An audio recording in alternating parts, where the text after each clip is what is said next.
dulu. Sekarang Nafisa coba berdiri. Nafisa tidak mengapa lupa mengerjakan PR untuk hari ini. Kemarin teman-temannya Nafisa juga pernah lupa untuk mengerjakan PR, ya kan? Iya, Bu. Nafisa lupa mengerjakan PR, pasti ada alasannya kan? Kenapa hari ini Nafisa lupa? Bisa sampai lupa mengerjakan PR? Kemarin saya bermain agak sore, terus saya kelelahan. Saya langsung mandi dan tidur. Oh iya, Nafisa kelelahan main hingga sore hari, jadi PR-nya terlewat gitu ya? Iya. Nafisa, tapi hari ini terlambat atau tidak datang ke sekolahnya? Tidak. Tidak. Alhamdulillah, Nafisa juga sudah melakukan hal yang baik dengan tidak terlambat datang ke sekolah hari ini. Nah, Nafisa masih ingat tidak keyakinan kelas yang sudah kita sepakati pada saat tahun ajaran baru kemarin? Nah, menurut Nafisa, lupa mengerjakan PR itu termasuk melanggar keyakinan kelas atau tidak? Iya, Bu. Nah, kalau Nafisa sudah tahu, sekarang Bu Guru coba tanya, kira-kira keyakinan kelas yang mana yang Nafisa sudah langgar? Saya melalaikan tanggung jawab, Bu. Benar sekali yang Nafisa katakan bahwa Nafisa sudah melanggar keyakinan kelas mengenai tanggung jawab. Menurut Nafisa, bertanggung jawab itu penting atau tidak? Penting, Bu. Penting ya? Baiklah Nafisa, jika menurut Nafisa tanggung jawab itu penting, kedepannya apa yang Nafisa lakukan untuk memperbaiki diri Nafisa supaya kejadian ini tidak terulang lagi? Sebelum bermain, saya mengerjakan PR terlebih dahulu. Benar sekali yang dikatakan Nafisa. Lalu, kira-kira kapan Nafisa mulai melakukan hal tersebut untuk memperbaiki diri Nafisa? Mulai besok, Bu. Baik, mulai besok ya insya Allah dilakukan untuk memperbaiki diri Nafisa ya. Lalu setelah Nafisa memperbaiki diri, kira-kira apa yang akan terjadi kira-kira setelah Nafisa memperbaiki diri Nafisa? Saya akan lebih disiplin, akan bertanggung jawab, dan tidak mengulangi kesalahan saya lagi, Bu. Ya, alhamdulillah Nafisa sudah tahu kesalahan Nafisa dan Nafisa sudah tahu apa yang Nafisa harus perbaiki selanjutnya. Nafisa sekarang boleh duduk dan kita melanjutkan pembelajaran selanjutnya ya. Assalamualaikum, perkenalkan nama saya Nafisa, saya dari kelas 4 SDN Keramat Beji. Alhamdulillah saya merasa senang karena tadi saya lupa mengerjakan PR. Saya tidak dihukum dan tidak dimarahi oleh Bu Lisa. Saya dituntun untuk memperbaiki kesalahan saya agar kedepannya saya tidak lagi melakukan kesalahan. Terima kasih Bu Lisa. Wassalamualaikum warahmatullahi wabarakatuh. Bismillahirrahmanirrahim. Assalamualaikum warahmatullahi wabarakatuh. Pertama-tama marilah kita panjatkan puja dan puji syukur kehadirat Allah SWT, karena atas berkah kasih sayangnya lah kita semua dapat berkumpul di ruangan ini dalam rangka menyebarkan pemahaman dan pengalaman budaya positif selama saya menjalankan pendidikan guru penggerak. Ya, yang terhormat Bapak Hoji SPD selaku Kepala Sekolah SD Negeri Keramat Beji, yang saya banggakan Bapak Ibu Guru yang selalu menginspirasi saya. Saya ucapkan selamat datang kepada Bapak Ibu Guru hebat. Bapak Ibu, mohon maaf sebelumnya saya berdiri di sini bukan saya merasa yang paling bisa, tapi di sini karena saya ada tugas. Karena saya sedang mengikuti program pendidikan guru penggerak. Selamat datang kepada Bu Ari. Silakan Bu Ari mencari posisi yang enak. Ya, terima kasih kepada teman-teman yang sudah hadir. Bu Ari harusnya masuknya jam 1 tapi sudah hadir di jam 10 ini. Saya berikan apresiasi. Terima kasih Bapak Ibu. Ya, saya ucapkan sekali lagi selamat datang Bapak Ibu Guru hebat. Mohon maaf saya berdiri di sini bukan saya yang paling bisa atau yang paling pintar, bukan, tapi karena saya memang sedang ada tugas. Saya saat ini sedang mengikuti kegiatan program pendidikan guru penggerak, dan hari ini kita akan berkolaborasi bersama, belajar bersama, saling mendukung untuk mewujudkan disiplin positif di sekolah yang kita cintai ini di SD Negeri Keramat Beji. Ya, sebelum melanjutkan ke materi, di sini saya ada pertanyaan. Bapak Ibu Guru, masih semangat? Oke, menurut Bapak Ibu Guru, apakah hukuman dapat mendisiplinkan anak? Setujukah Bapak Ibu jika hukuman itu dapat mendisiplinkan anak? Setuju, ada yang setuju, ada yang tidak. Kenapa nih Bu, kira-kira kalau setuju? Boleh sharing? Yes. Oke. Sebetulnya saya juga belum paham ya. Pertanyaan pemantik. Apa pemantik itu maksudnya penyemangat atau pernyataan di awal. Berarti peraya. Oke. Hukuman dapat mendisiplinkan anak. Menurut saya iya. Dalam hal ini dalam tanda kutip tergantung hukuman yang bagaimana yang kita berikan. Itu saja. Terima kasih. Ya, terima kasih Bu Muhaya atas jawabannya. Ya, pertanyaan yang kedua. Setujukah Bapak Ibu jika pemberian hukuman dengan hal positif seperti membaca atau membersihkan halaman sekolah dapat meningkatkan disiplin anak? Setuju semuanya. Oke. Next. Setujukah Bapak Ibu jika memberi penghargaan dapat meningkatkan motivasi belajar anak? Setuju semuanya. Oke. Ya. Adakah yang tidak setuju? Setuju semua. Oke, next ya. Nah, Bapak Ibu, insya Allah selama 60 menit ke depan, lama ya 60 menit ke depan, kita akan bahas ini. Pertama mengenai disiplin positif, nilai-nilai kebijakan, teori motivasi, hukuman dan penghargaan, keyakinan kelas, kebutuhan dasar manusia, restitusi, posisi kontrol, dan segitiga restitusi. Oke, sebelum menginjak ke materi selanjutnya, di sini saya mau main game dulu dengan Bapak Ibu. Apa petunjuknya? Berpasang-pasangan ini antara sebelah-sebelahnya. Sobeklah secari kertas kecil, tuliskan benda atau sesuatu yang sangat berharga untuk Anda. Letakkan di salah satu tangan Anda dan genggam benda tersebut dengan segala daya. Buatlah sebuah kepalan tangan. Teman Anda akan mencoba dengan sekuat tenaga dengan berbagai cara untuk meminta Anda untuk memberikan benda tersebut. Lalu B, yang temannya yang tidak mengepalkan tangan bisa membujuk, mengancam, merayu, dan apa saja kira-kira akan dikasih atau tidak? Ya, coba di dalam kepalan itu ada sesuatu yang sangat berharga. Ya. Misalnya ada berlian 10 gram.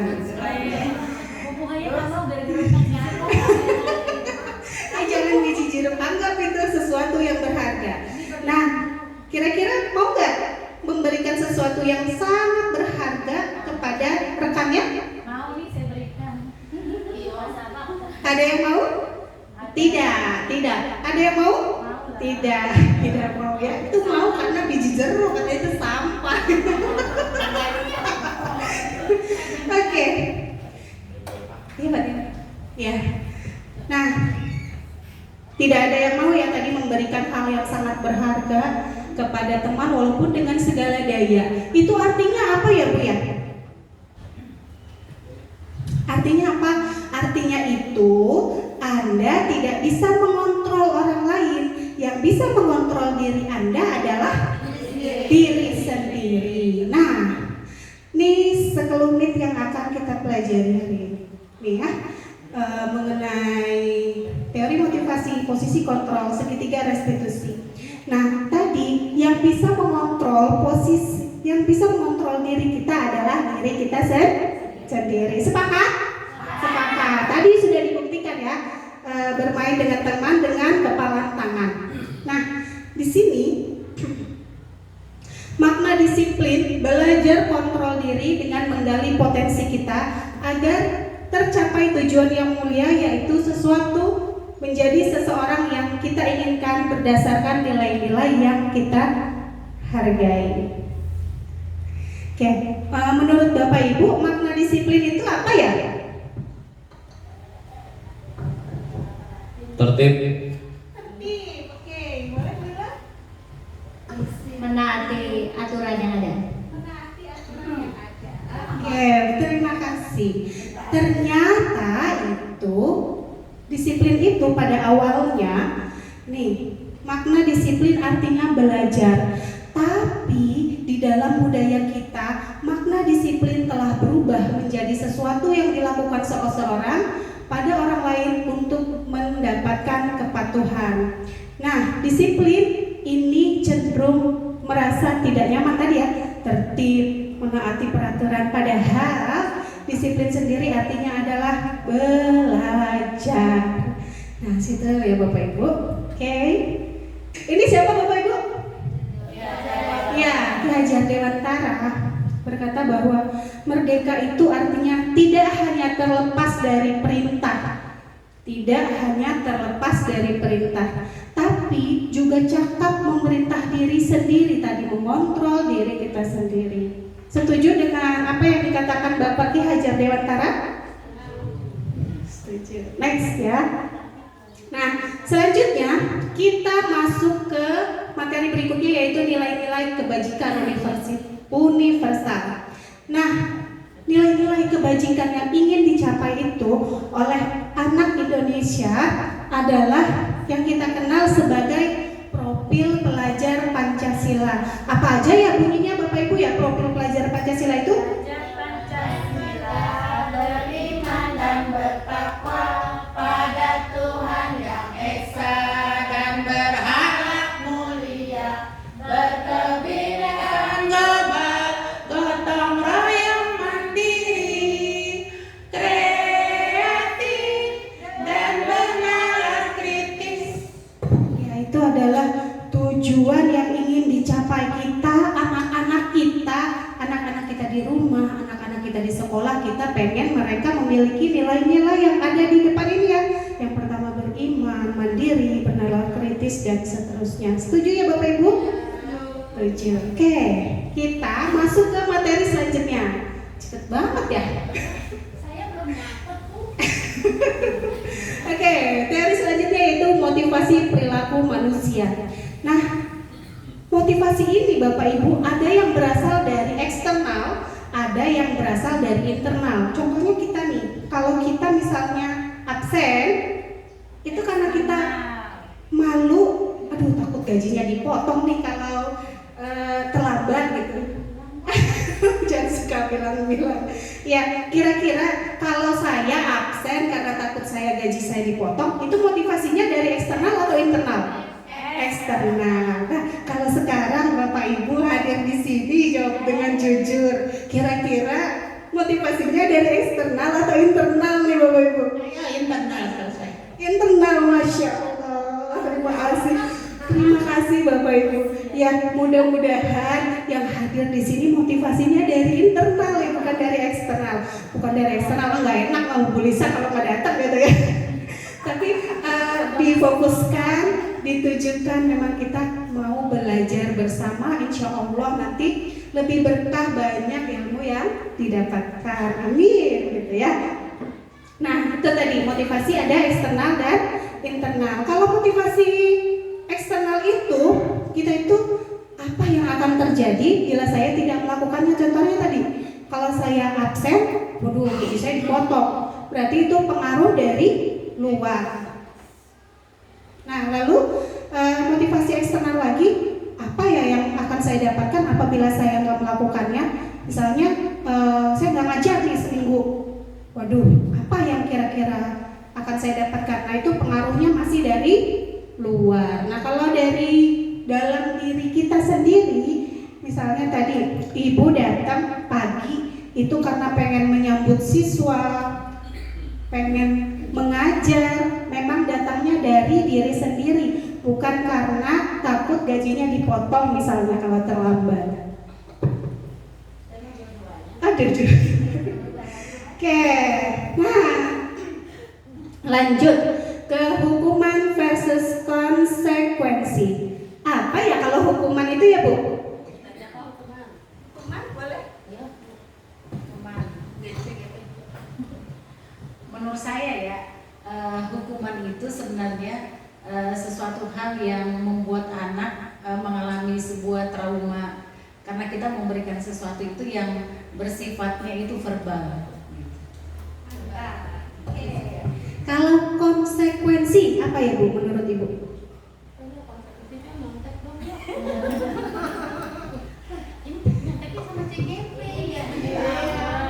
Kalau konsekuensi menurut saya itu tanggung jawab. Iya, betul, hebat. Tepuk hebat. Mantap. Oke, terima kasih Bu Maya atas jawabannya. Betul sekali. Oke, kita lihat ya. Nah, kalau hukuman itu sering timbul karena kemarahan kita. Karena kemarahan dan ketakutan. Seringkali hukuman terlihat seperti cara anak melakukan apa yang kita inginkan. Misalnya, kamu ngerjain PR, kamu harus menulis 1 lembar penuh. Saya tidak akan mengulanginya lagi. Gitu. Kira-kira nyambung gak tuh ya antara tidak mengerjakan PR tapi hukumannya disuruh nulis 1 buku penuh. Saya tidak akan mengulanginya lagi. Nyambung gak kira-kira? Tidak. Harusnya ngapain ya Bapak Ibu ya? Kok ibu paling pinter ya?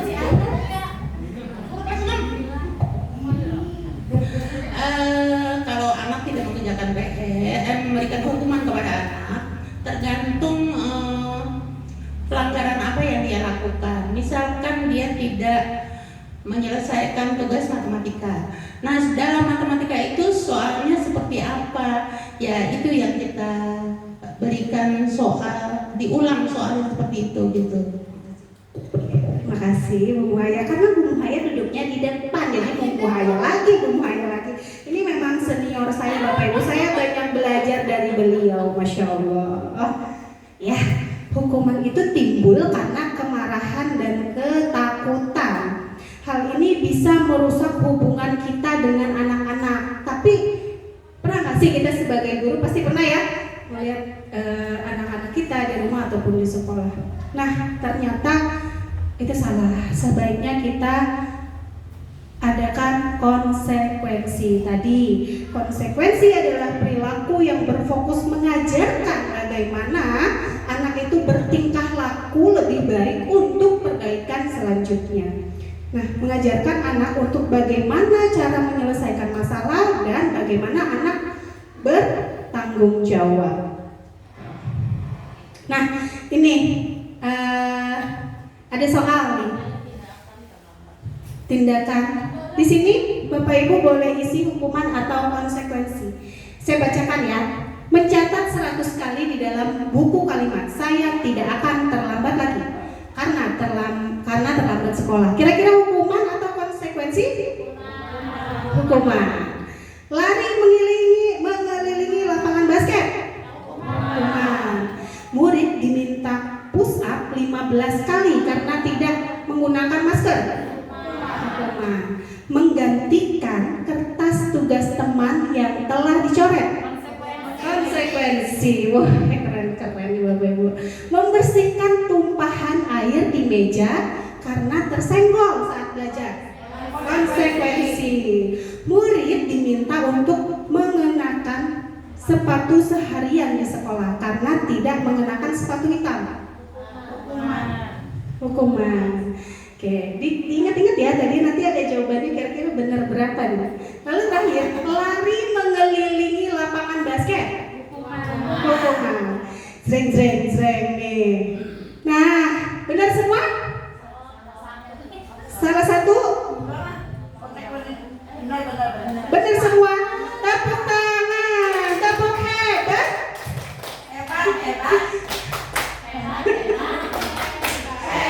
Ternyata Bapak Ibu guru SD Negeri Kramat Beji luar biasa, keren. Nah, ini perbedaan hukuman dan konsekuensi. Kalau hukuman itu sesuatu yang menyakitkan biasanya terjadi. Tapi kalau konsekuensi sesuatu yang memang harus terjadi, yang memang memang dia harus lakukan ketika dia melakukan kesalahan. Nah, kalau hukuman itu anak jadi merasa sakit hati, sakit fisik gitu. Kalau kita cubit biru, sakit fisik dan sakit hati pastinya. Nah, tapi kalau konsekuensi membuat anak itu merasa tidak nyaman juga, tapi dalam waktu yang pendek. Lalu kalau hukuman itu anak membenci kedisiplinan. Kalau kita menghukum, tapi kalau dengan cara konsekuensi, anak itu jadi belajar bagaimana cara menghargai disiplin. Nah, kalau hukuman itu sifatnya paksaan, kalau konsekuensi itu stimulus dan tanggapan.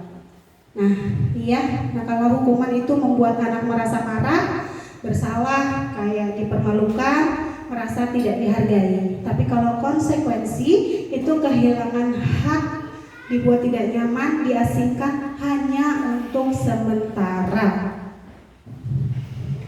Jadi beda ya Bapak Ibu, hukuman dan konsekuensi beda. Any question? No. Lanjut.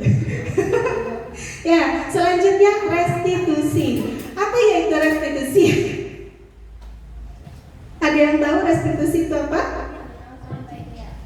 Ya, benar. Restitusi itu proses menciptakan kondisi bagi murid untuk memperbaiki kesalahan mereka sehingga mereka bisa kembali pada kelompok mereka dengan karakter yang lebih kuat. Di sini tuh jadi kita tuh tidak mengkambing hitamkan si anak, tapi dengan segitiga restitusi ini kita membuat anak bangkit, tapi dengan perbaikan dan memiliki karakter yang lebih kuat. Ini menurut Gosen dalam bukunya tahun 2004. Oke, ini adalah ciri-ciri restitusi Bapak Ibu. Restitusi ini yang pertama ciri-cirinya itu bukan untuk menebus kesalahan, tapi kita belajar dari kesalahan. Lalu yang kedua itu memperbaiki hubungan. Yang ketiga bukan sebuah paksaan. Mereka nanti jadi di segitiga restitusi itu mencari menyelesaikan masalahnya sendiri. Lalu restitusi menuntun untuk melihat ke dalam diri dan mencari kebutuhan dasar yang mendasari tindakan yang mereka lakukan. Nah, di sini ya Bapak Ibu bisa lihat ya. Dan lalu yang terakhir restitusi ini berfokus kepada solusi.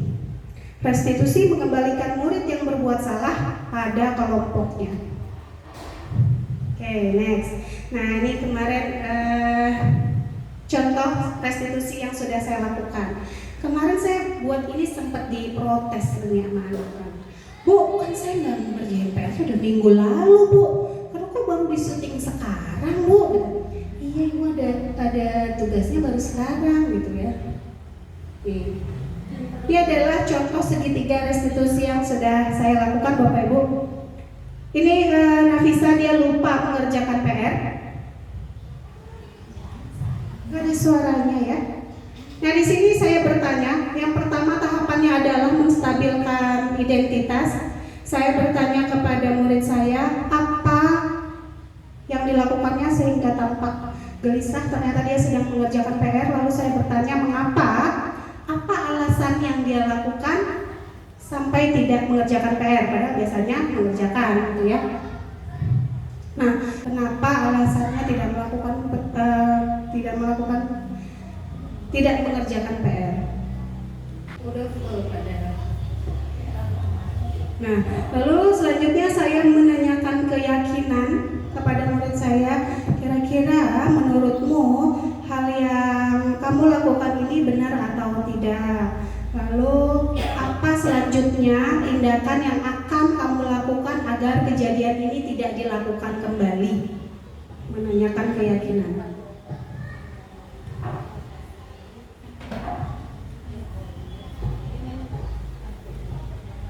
Ya, itu tadi ya Bapak Ibu, saya sudah melaksanakan praktek segitiga restitusi. Selanjutnya, nah ini peraturan atau keyakinan. Apa ya bedanya peraturan dan keyakinan itu? Boleh Bu. Ini pakai mikrofon biar kedengeran.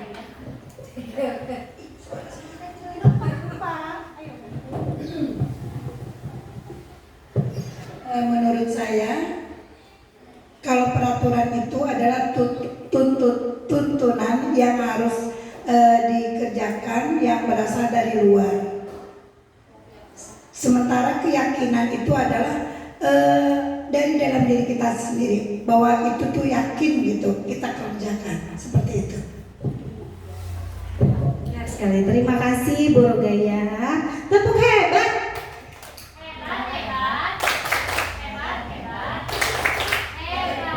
Iya, benar sekali. Nah, kalau peraturan Bapak Ibu, kalau peraturan itu benar yang dikatakan Bu Rogaya tadi, kalau peraturan itu kita buatnya secara sepihak. Misalnya apa ya? Misalnya peraturan sekolah. Yang buat peraturan sekolah siapa? Sekolah. Berarti murid tidak ikut-ikutan. Jadi kalau peraturan itu dilakukan secara sepihak. Tapi kalau keyakinan itu kepercayaan diri dalam nilai-nilai yang diyakini dan disepakati secara bersama. Nah, kemarin saya di awal tahun pembelajaran, sebelum masuk pembelajaran, saya sudah membuat keyakinan kelas yang memang kata-katanya itu dari murid-murid saya, bukan saya yang buat. Lalu saya fokuskan menjadi kalimat-kalimat positif dari kalimat-kalimat negatif yang mereka ungkapkan atau tuangkan. Nah, itu bedanya peraturan dan keyakinan. Nah, kenapa sih kok harus peraturan? Kenapa tidak peraturan? Kenapa harus keyakinan? Nah, kenapa ya Bu? Kenapa harus keyakinan bukan peraturan? Ya tadi, kalau peraturan itu kan dilakukan secara sepihak, tapi kalau keyakinan itu dilakukan antara kedua belah pihak yang akhirnya mencapai kesepakatan bersama, dan ini tidak merugikan sepihak. Nah, nih kemarin juga saya belajar mengenai kegiatan pendalaman keyakinan kelas tabel T dan Y. Ini hanya sekedar tahu saja mungkin. Ini tabel Y, ini tabel T. Nah, kalau tabel T itu tampak seperti, misalnya contohnya datang tepat waktu, tidak tampak seperti sering datang terlambat. Berarti kebalikannya nih. Menyapa teman tidak tampak berarti cuek gitu ya Bapak Ibu ya. Nah, ini tabel Y. Di tabel Y itu ada terdengarnya seperti apa, terlihatnya seperti apa, dan berperilakunya. Misalnya terlihatnya berempati. Nah, berarti terdengarnya selalu menyapa, selalu berbicara, dan perilakunya bagaimana? Tersenyum. Tuh kira-kira ya seperti ini. Oke, lanjut. Kira-kira untuk mengisi tabel ini, keyakinan kelasnya apa saja? Selalu kembalikan buku ke tempatnya. Kira-kira keyakinan kelasnya? Mengembalikan buku pada tempatnya. Ya, mengembalikan buku pada tempatnya. Keyakinan kelasnya apa bunyinya? Tertib. Kalau dilarang mengganggu orang lain, Menjaga apa namanya? menjaga. Boleh Bapak Ibu, siapa? Berpendapat boleh menjaga ketertiban. Nanti kita lihat ya jawabannya. Hadir di sekolah 15 menit sebelum pembelajaran dimulai. Disiplin. Dilarang melakukan kekerasan. Apa? Disiplin. Nanti kita lihat jawabannya sama-sama ya. Dilarang menggunakan narkoba. Bapak Ibu? Keselamatan ya. Bergantian menunggu giliran. Apa kira-kira keyakinannya? Antri, tertib ya. Menggunakan masker nih waktu Covid kali ya. Menggunakan masker. Keselamatan. Jangan berlari di kelas. Keselamatan ya. Kita buka ya. Apa jawaban Bapak Ibu benar semua? Jreng. Nah, nih. Selalu kembalikan buku ke tempatnya. Keyakinan kelasnya adalah bertanggung jawab. Dilarang mengganggu orang lain. Saling menghargai, menghormati. Hadir di sekolah 15 menit sebelum pembelajaran dimulai. Berkomitmen. Dilarang melakukan kekerasan. Tadi benar, keselamatan. Dilarang menggunakan narkoba. Kesehatan. Bergantian. Bersabar. Menggunakan masker. keselamatan, jangan berlari keamanan. Oke. Sebelum ke sini ada mungkin yang mau menyampaikan atau memberikan arahan? Boleh, atau ada yang mau bertanya, boleh? Pak Anas katanya mau bertanya. Tanya apa? Oke, baik Bapak Ibu, kita masih semangat ya? Tepuk semangat!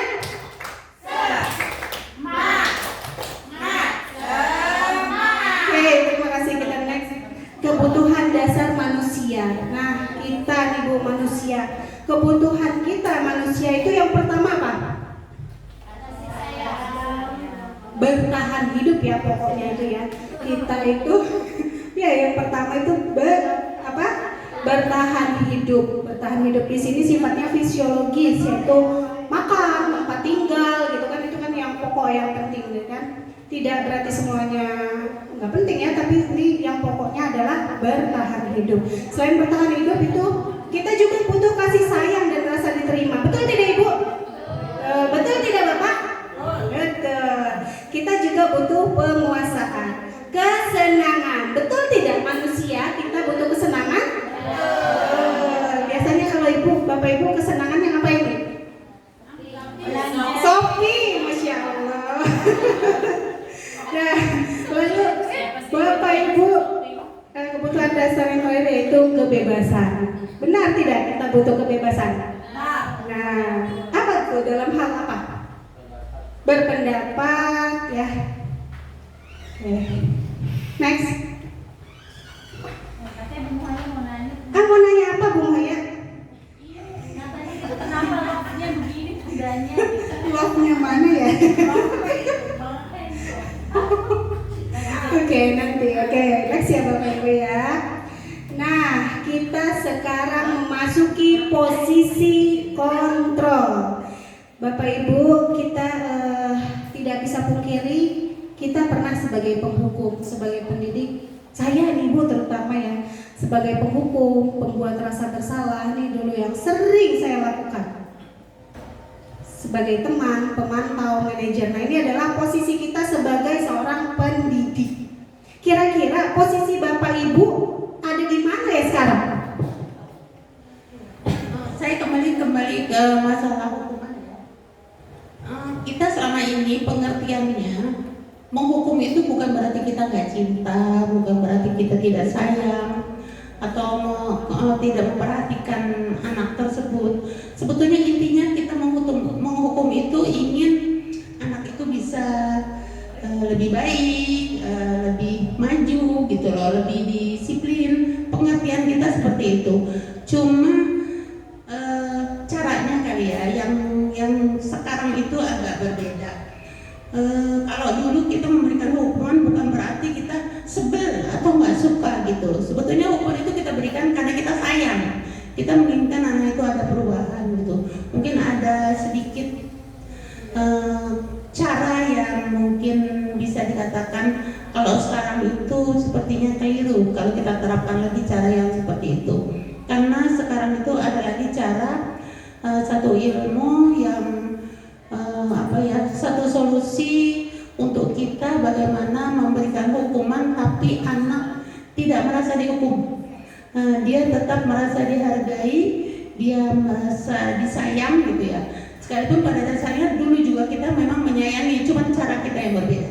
Itu aja. Terima kasih. Betul sekali yang dikatakan Bu Muhaya, karena anak-anak itu berkembang sesuai dengan kodrat alam dan kodrat zaman. Dulu zamannya saya dilempar pakai kapur itu mungkin hal biasa, tapi kalau sekarang kita lempar anak itu kan bisa mencak-mencak dan orang tuanya gitu ya. Nah, di sini Bapak Ibu, di sini ada posisi kita sebagai penghukum. Nah, kalau di sini guru itu berkata, kalau kamu tidak melakukannya, awas ya, jadi pengancam, jadi membuat anak itu merasa takut gitu ya. Hasilnya apa? Hasilnya itu anak-anak malah memberontak kalau sekarang, memberontak dan menyalahkan orang lain, dan dia akan bisa berbuat berbohong. Nah, nih. Nah, terus pembuat rasa bersalah. Ini dulu sering saya lakukan nih Bapak Ibu. Ya kamu kok gitu, emang kamu gak kasihan apa sama ibu? Kalau berisik kan yang ditegur kepala sekolah tuh ibu, ayo dong kasihan sama ibu. Nah ternyata saya juga dulu salah, karena saya sebagai posisi pembuat rasa bersalah. Hasilnya apa? Hasilnya anak-anak menyembunyikan, menyangkal, dan berbohong. Dampak pada muridnya apa? Merasa rendah diri. Fatal ya ternyata Bapak Ibu ya. Tapi tidak saya pungkiri, saya pernah sebagai pembuku, pembuat rasa bersalah, dan teman. Dulu saya anggap kalau sebagai teman, anak-anak akan merasa lebih dekat. Ternyata tidak. Nih, dampaknya murid menjadi lemah. Misalnya kayak sudah dekat gitu ya dengan anak murid. Ketika misalnya saya tidak masuk, lalu digantikan oleh guru lain, maka mereka akan responnya akan kurang. Ya, jadi ini lemah, tidak mandiri, dan tergantung. Nih, dulu saya sering melakukan ini sebagai teman. Nah, posisi selanjutnya yaitu sebagai pemantau. Kalau sebagai pemantau, guru di sini berkata, apa peraturannya? Nah, dampak pada muridnya juga menitik beratkan pada sanksi atau hadiah untuk dirinya. Nah, ini juga kurang baik ya. Yang baik adalah Bapak Ibu sebagai posisi manajer. Nah, di sini dalam posisi manajer ini guru mengajukan pertanyaan-pertanyaan. Tadi di dalam praktek segitiga restitusi. Nah, lalu guru berkata, apa yang kamu yakini? Tadi kembali lagi ke restitusi ya Bapak Ibu yang menanyakan keyakinan.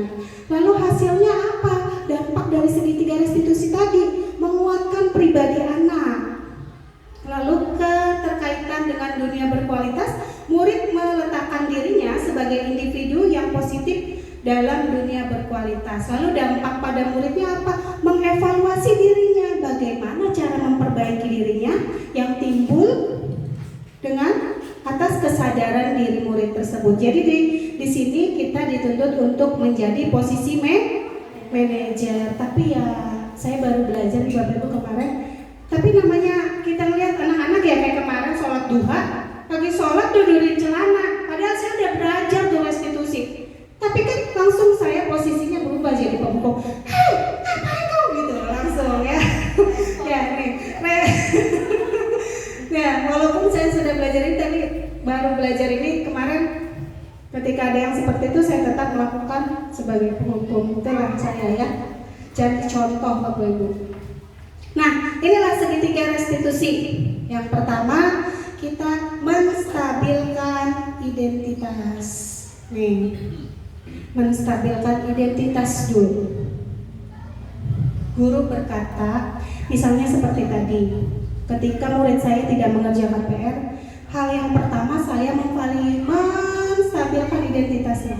Kenapa kamu tidak mengerjakan PR? Wah ya nggak apa-apa, untuk kali ini tidak mengerjakan PR. Bukan kamu sendiri loh yang begini, kemarin juga ada temenmu. Nah itu, oh iya ya kemarin teman saya juga gitu ya, ada ya. Di dunia ini tidak ada yang sempurna, ada kalanya manusia lupa. Ya tapi ya jangan tiap hari juga gitu ya Bapak Ibu ya gitu ya. Nah ini menstabilkan identitas tadi yang saya lakukan. Ya nggak apa-apa untuk kali ini nah. Emangnya kenapa? Pasti ada punya alasan. Bapak ibu guru juga pernah lupa kok. Nah, tapi kenapa kita bisa lupa? Yuk kita selesaikan masalah ini. Ya, di sini Bapak Ibu tidak mencari yang benar, siapa yang salah, tapi kita yuk bersama-sama mencari solusi dari masalah tersebut. Nah, di sini memvalidasi kebutuhan ini pada dasarnya setiap tindakan manusia tujuannya adalah memenuhi kebutuhan dasar. Nah, di sini memvalidasi kebutuhan, guru itu berkata, kamu bisa saja kan melakukan hal yang lebih buruk. Nah, tadi tuh di contoh yang saya tampilkan tadi, kamu bisa saja kan sebenarnya melakukan hal yang lebih buruk, misalnya udah nggak ngerjain PR, datang terlambat lagi gitu kan. Nah, tapi kamu tidak melakukan kan, kamu datangnya lebih awal, bahkan kamu mencoba menyelesaikan di sini gitu.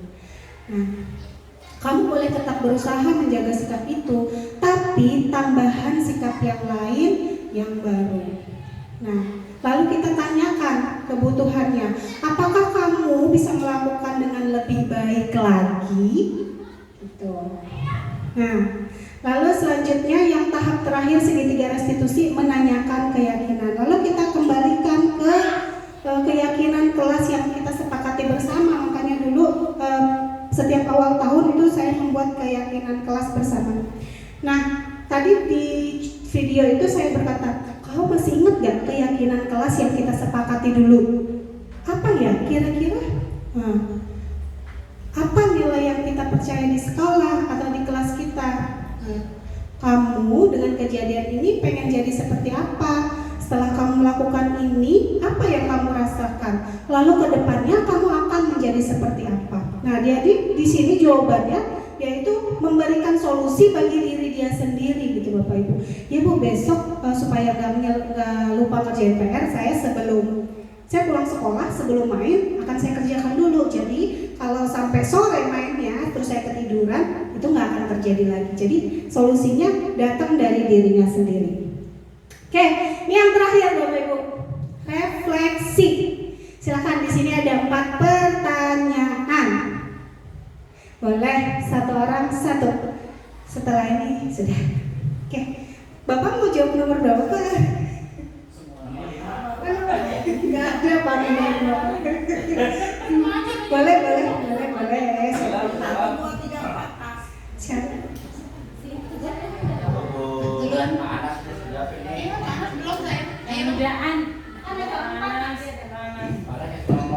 Saya jawab boleh satu saja. Untuk nomor 1, hal baru apa yang mengubah paradigma saya yang saya dapatkan setelah materi, maksudnya Bu Lisa kan, setelah kalau saya lebih kepada membandingkan dengan pengalaman gitu ya, apa yang saya dapatkan pada hari ini. Saya pernah punya murid gak pernah mengerjakan tugas. Nah, suatu hari saya tanyakan, karena sudah beberapa kali. Setelah saya tanyakan kenapa, mamahnya malas. Dengan jujurnya dia menjawab, mamah malas. Nah, udah kan? Nah, berikutnya saya tanya lagi. Jawabannya tetap seperti itu. Akhirnya saya dalami pertanyaannya, mengapa mamah malas? Ini sebetulnya rahasia ya. Lalu dia katakan, di rumah itu kan papa tuh suka marah. Terus mama itu kan suka nangis. Jadi kalau aku minta di bimbing mau belajar PR, kata mama, nggak usah gitu. Jadi sepertinya ada beberapa faktor yang mempengaruhi anak menjadi seperti itu. Itulah tadi seperti yang Bu Lisa katakan tadi, apabila anak tidak mengerjakan satu tugas yang kita berikan, kita jangan langsung mengejas anak itu malas.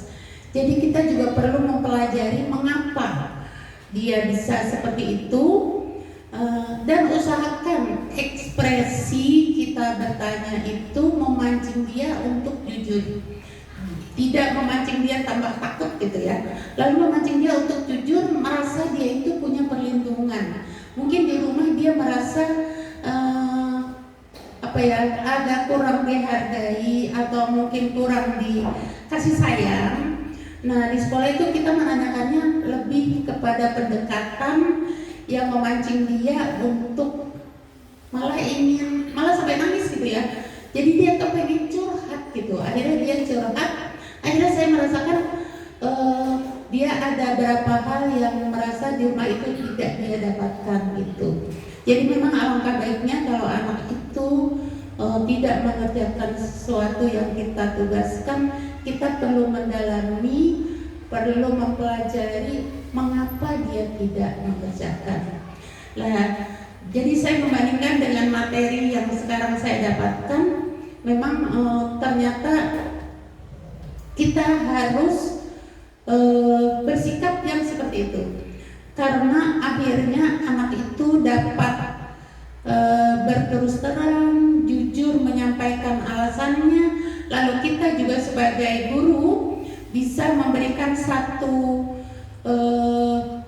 rasa nyaman kepada anak yang dia akhirnya bisa memperbaiki apa yang menjadi kekurangannya.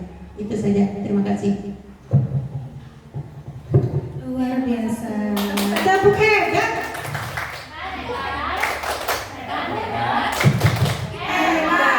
Tadi ternyata murid Bu Muhaya itu kurang apa tadi? 5 kebutuhan dasar manusia? Kurang apa? Kurang kasih sayang dan rasa aman, rasa cinta. Tadi itu saling sinkron ya Bapak Ibu, saling sambung menyambung antara 5 kebutuhan dasar, segitiga restitusi. Ternyata Bu Muhaya juga sudah mempraktikkannya. Terima kasih Bu Muhaya.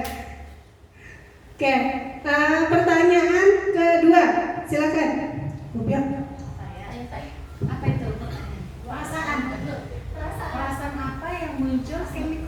Perasaan apa yang muncul selama mengikuti sesi ini, khususnya mengenai makna disiplin dan motivasi intrinsik. Jadi perasaan saya tentunya senang gitu ya, bangga memiliki CGP yang luar biasa, yang hebat. Ibu Lisa, tepuk tangan buat Bu Lisa, tepuk hebat.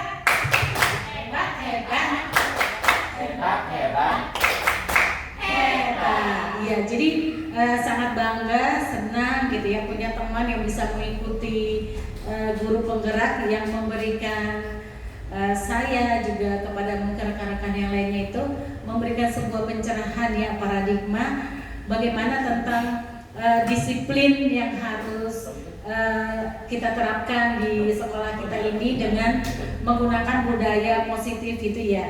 Kita percaya melalui hal seperti ini, jadi sekolah kita akan semakin maju ya Bapak Ibu, dengan kehadiran Bu Lisa, dengan materi-materi yang juga sudah disampaikan itu, sehingga itulah memotivasi kita itu dari dalam, bukan dari luar, sehingga apapun yang kita lakukan itu biar motivasinya dari internal kita, bukan dari eksternal, karena itu akan bersifat sementara. Sedangkan kalau dalam diri kita itu akan membawa itu bisa bersifatnya itu memang benar-benar dari hati kita untuk membawa perubahan yang lebih positif buat sekolah SDN Kramat Beji ini. Oke, terima kasih Bu Pio. Tepuk salut. Salut. Oke, 2 pertanyaan lagi. Silakan Bapak Ibu. Ayo 2 pertanyaan lagi.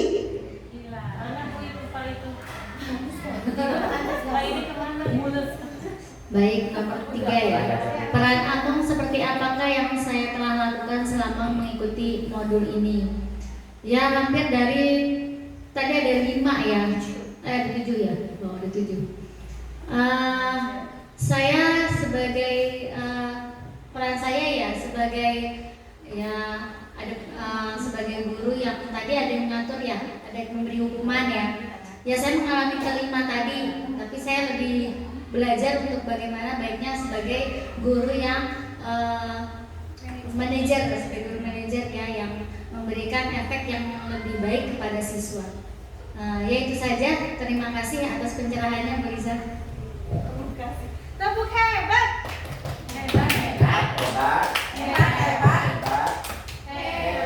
Oke, pertanyaan terakhir Bapak Ibu, ayo. Yang muda.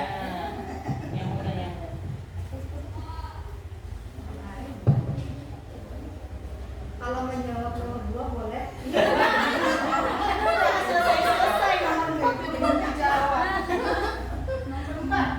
Saya coba ya. Ya, yang nomor 4, saya akan menjadi among yang seperti apakah setelah mengikuti modul ini?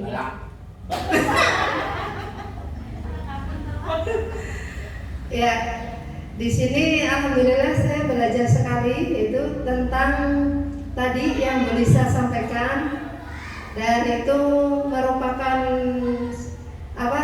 ilmu buat saya, wawasan, dan insya Allah saya akan mencoba praktekkan di kelas. Insya Allah, mudah-mudahan lebih baik. Itu aja kali Bu Lisa.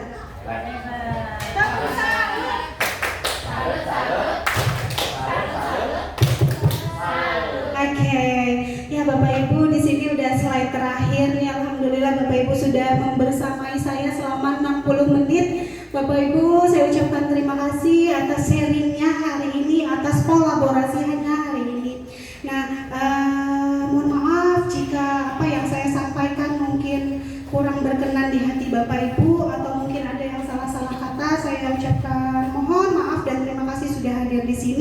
Dan sebagai penutup, saya mohon kepada Bapak Hoji untuk memberikan saya refleksi tentang kegiatan saya hari ini. Terima kasih teman-teman. Wassalamualaikum warahmatullahi wabarakatuh. Terima kasih. Bismillahirrahmanirrahim. Assalamualaikum warahmatullahi wabarakatuh. Sebelumnya mohon maaf, Bu Lisa baru pertama kali selama Bu Lisa di CGP saya ikut terlibat langsung. Biasanya ada kegiatan di luar terus ya, tapi alhamdulillah tadi pun saya ada kegiatan pawai MTQ dari Kota Kembang ke alun-alun, tapi saya usahakan usai acara langsung pulang, ingin ikut terlibat di sini ya. Terima kasih kepada Bapak Ibu dan orang tua yang sudah ikut membersamai kita di sini, ikut terlibat di sini. Saya atas nama keluarga sangat bangga ya, karena ada dua guru kita yang KGP, calon guru penggerak. Bu Pio udah selesai Bu Pio ya, 3 lokakarya ya. Nah sekarang Bu Lisa sedang melaksanakan kegiatan di Gajah, mudah-mudahan selesai lancar sampai selesai ya. Nanti lain nih Pak Anas, Gula ya, Pak Anas terutama nih, Pak Anas yang masih fresh ya, very good. Itu aja, dengan 2 orang guru yang ikut dari calon guru penggerak di sini, saya sangat bangga. Mengapa? Karena kedua-duanya dapat menerapkan, dapat menularkan ilmunya ke teman-teman. Ya seperti ini nih, sesi ini bagus ya untuk disiplin. Kita tahu, oh ternyata kalau kita menghukum anak seperti ini, ternyata kalau kita menerapkan hukuman kepada anak seperti ini.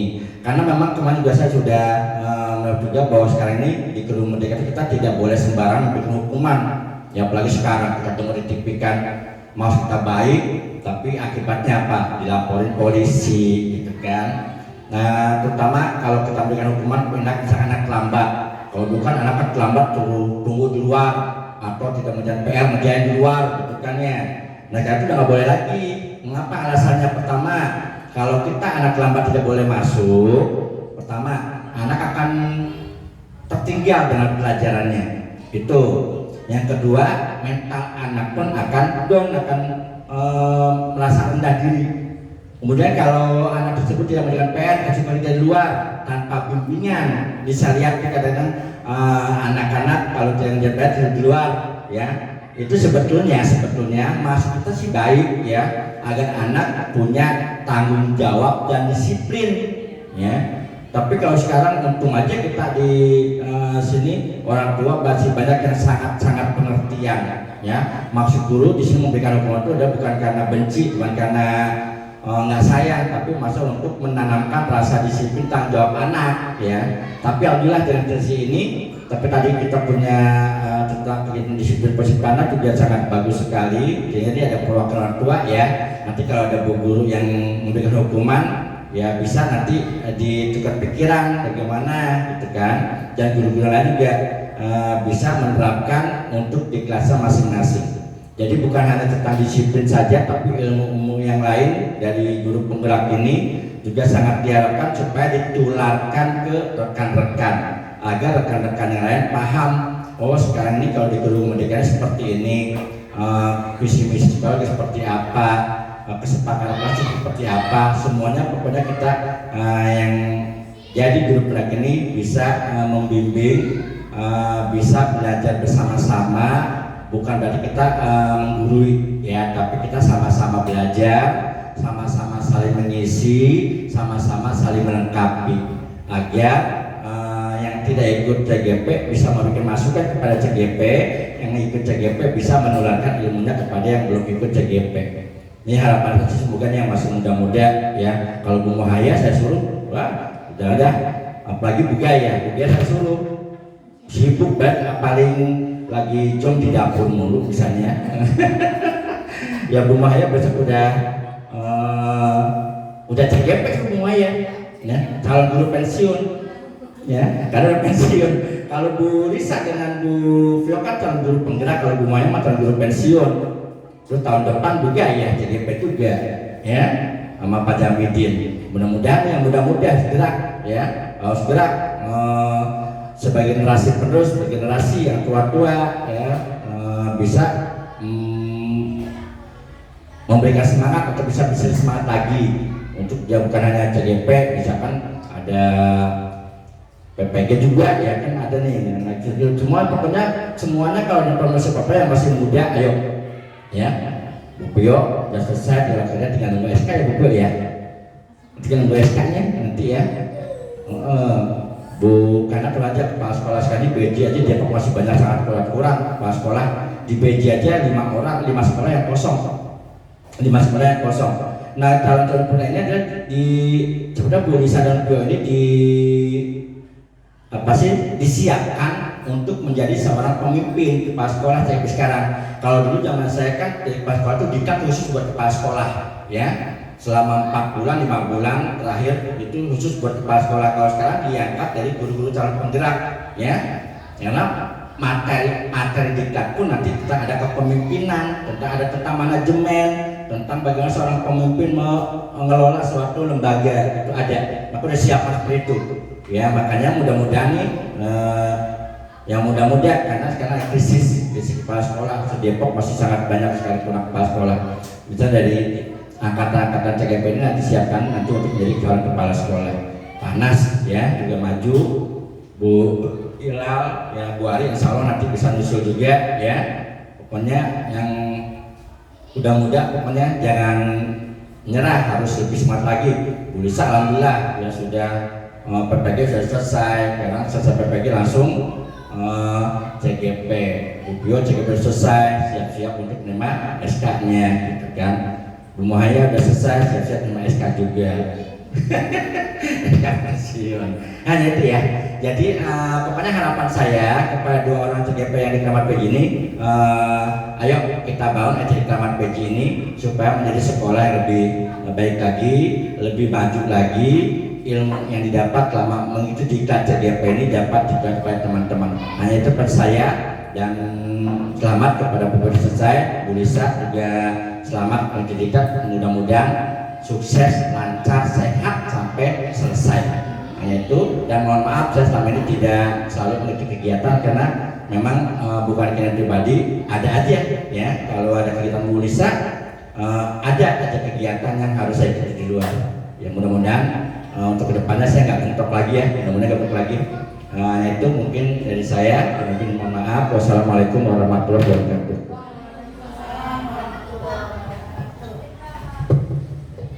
Alhamdulillahirrahmanirrahim. Terima kasih Bapak Hoji atas masukannya, atas motivasinya yang telah diberikan kepada rekan-rekan guru, Bapak Ibu hebat semuanya.